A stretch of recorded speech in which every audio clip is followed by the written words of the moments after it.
I'm Clayton Brown, and I'm the creator of the Goose comic book. And you're listening to True North Country Comics Podcast.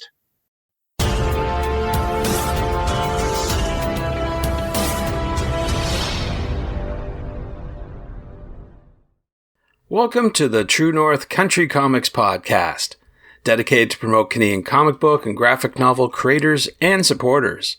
I'm John Swinimer. On this episode, I chat with Clayton Brown about the comic book series Goose for Mad Canada.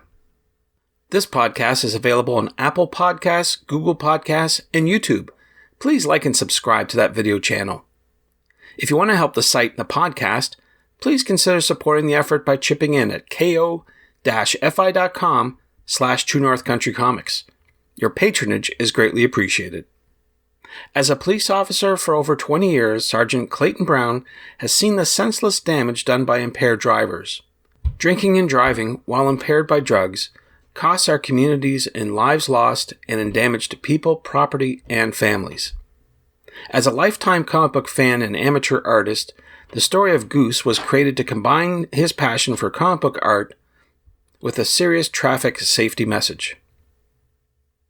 Although his name is referenced in the podcast, unfortunately it wasn't time to do a proper interview. That will happen in the near future. But this next person definitely deserves a proper shout-out. Locke Nguyen is an artist, creative director, and self-described coffee addict.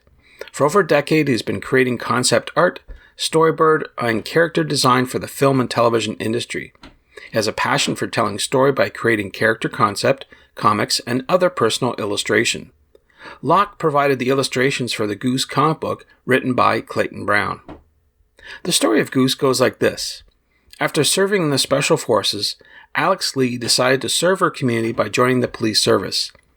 Now she's the supervisor of a unique special response team and utilizes advanced technology that affords her the ability of flight via techno-organic wings.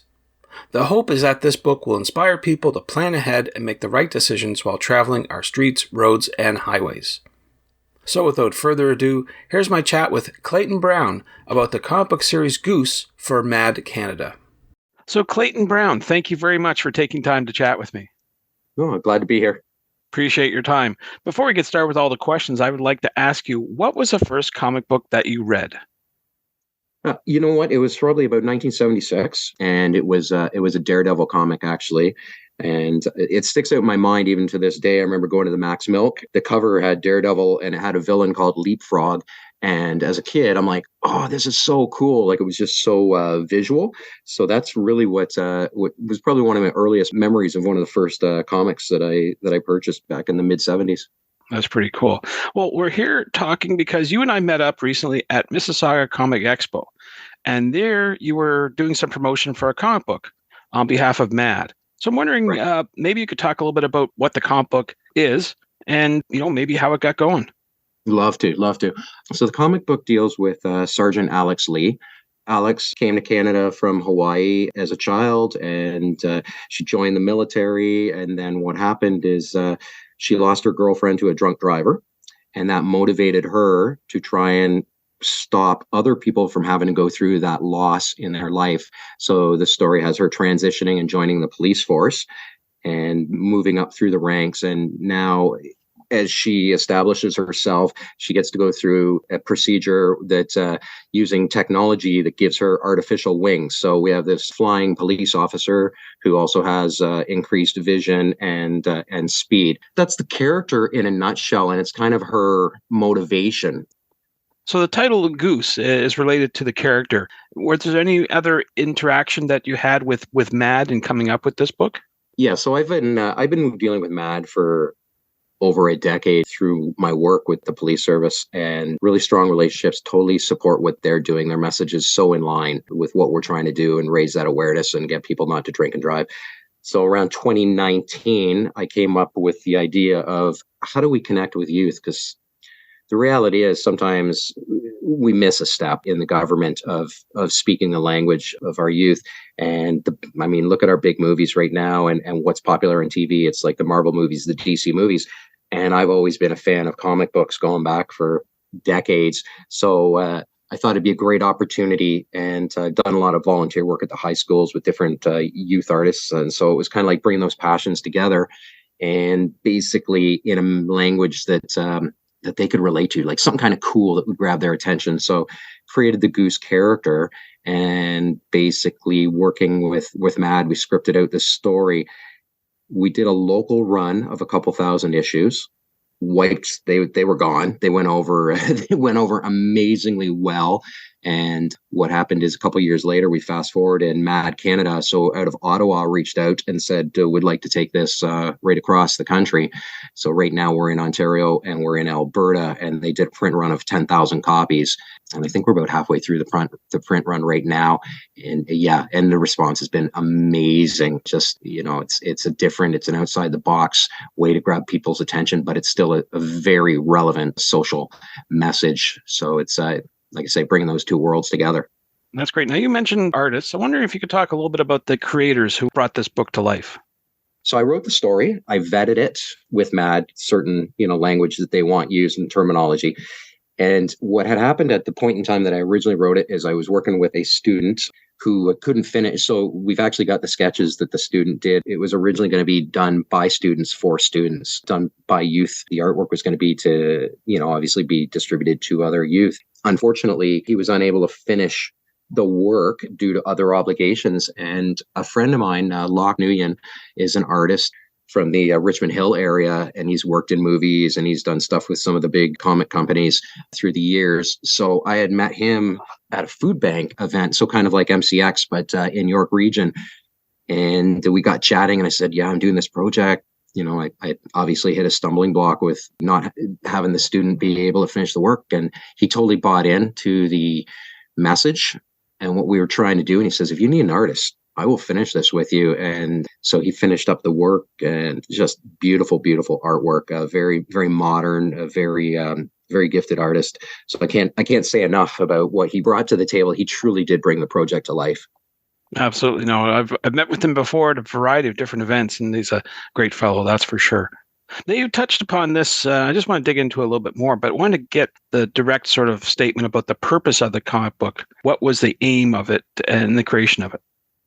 So the aim of the comic book was to message to our younger drivers. And I mean, truly, that also means people who are younger at heart. But it was to try and connect with our youth in a manner that would grab their attention. So, for example, if I'm doing a booth as a police officer, it's not always going to necessarily resonate with our youth. They may not come over, and we kind of miss the boat if there's there's topics that are very relevant in the community, whether it's safety or different initiatives we're doing. But if we can't connect, the message kind of falls flat. So this was a way to speak the language of the youth and hopefully connect with them. Here, have a free comic, right? And they take the comic and they flip through it. And by having a good quality product, I mean, it's a top drawer. When you look at the book, it's on par with anything else out there. And you look at it, what happens, and the goal is by the end of the book, you're realizing this messaging, which is a serious message of not driving impaired, or also don't get in the car with someone who's impaired, right? But you realize it's the interest that gets you to turn the pages because it's something neat. But by the end of it, you're going, well, yeah, I mean, hopefully that's what the plan is, to plant the seed of thinking twice, having alternative ways. We're not saying don't go out and have a life and spend time with your friends, but you know what, just think before you drink, right? And get where you're going safely. So it was sort of a different way to try and get that message across. And so far it seems to be resonating with people. We've got a lot of positive feedback. Yeah, you mentioned that before about the feedback about the comic book. Like when you're going into schools and you're dealing with the young folks, what sort of feedback are you getting? Are they really jazzed? Yeah, we have a lot of people at the shows that are coming up and talking about it. We get the people who think, what a great idea, because they'll say, what is this? And you're giving away the comic. So that usually gets them to pause for a minute and oh, just take it. Yeah. No, take it. Okay, well, what's it all about? Oh, it's about this. And they go, wow, what a great way to get the message across, which there's the feedback. But then you also have the people who flip through it, and we're finding, and Locke was telling me this last time we were speaking, he says, we get a lot of, the fact that it is a strong, capable, competent female character, we get a lot of like young girls that really seem to resonate. And then we start getting questions, well, why is she doing this? And what's her motivation? And so that kind of forced us to kind of, oh yeah, well, we gotta have a little bit more about our background. So we actually put the bio on the back of the book so people know a little bit more about the character, and even the diversity aspect of her background. So main message is safety. First and foremost, that's what we're trying to get across with people. This is how we're trying to do it. But peripherally, we try to make sure that when you flip through the book, we're trying to represent our community, right? We're trying to have people from different backgrounds. We're trying to do a gender balance. If you're seeing male and female firefighters, the fact that the main character is part of the LGBT community, and we want it to be reflective, of our community and our society. And even that, I'll have different people coming up to me who may not comment on what a great idea about the drinking and driving, but they go, oh yeah, you've got that officer there who's wearing a turban. Oh yeah, so your main character is, she's in a same-sex relationship. Yeah, and that's so cool. Like, that's very, so even though we've got the main message, there's a lot of little, and I don't mean little, there's a lot of other messages that we're also trying to work into the story and just promote, inclusion and diversity and equity as well. Right. Now, I mentioned at the top that we met at MCX, Mississauga Comic Expo, and that's where you were promoting the book. I'm wondering, what other plans do you have for promotion?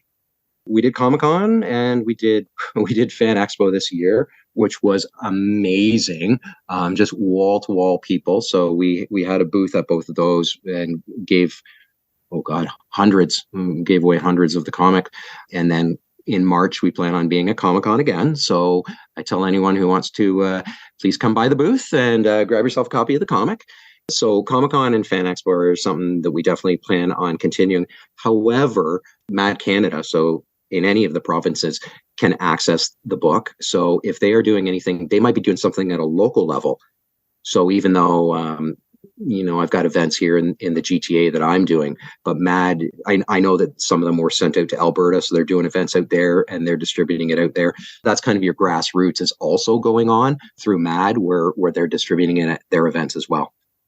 That's cool. Now, I was going to ask you where people can get the book, and you've sort of highlighted some of those things. Can institutions or organizations request the book, or is it something for individuals that they can get online and look at it for themselves? Yeah, for sure.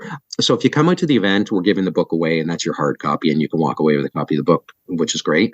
However, if you can't necessarily get out to one of the events that we're doing, if you go on the Mad Canada website, the book is available. You can go on there and you can read it for free through Mad Canada. There's a couple ways to go about it. You can either read the digital copy or come out to one of the events that we're at. We've been talking about Goose the comic book here, and I'm just curious to know, do you have any plans for other books, maybe with this character in the future? Definitely. The first one came out in 2019. In 2020, we did a book with the same character dealing with human trafficking. In 2022, we did another one that dealt with mental health, so teen mental health and teen suicide. So the same character. So she has done a couple other books, and the plan is to revisit or I guess update the impaired driving. And the plan is to have a sequel to that coming out in 2024. So we're hoping that we will have that out before Comic-Con. However, if not, then definitely for Fan Expo is we plan on having one out on impairment by drug. All right. Clayton, those are all the questions I have for you, but I'm wondering, is there something I didn't ask that you'd like to get across in this interview? I think we've covered everything. I just, to be serious for a moment, just the whole point of this, and it was a blast, and I love doing it.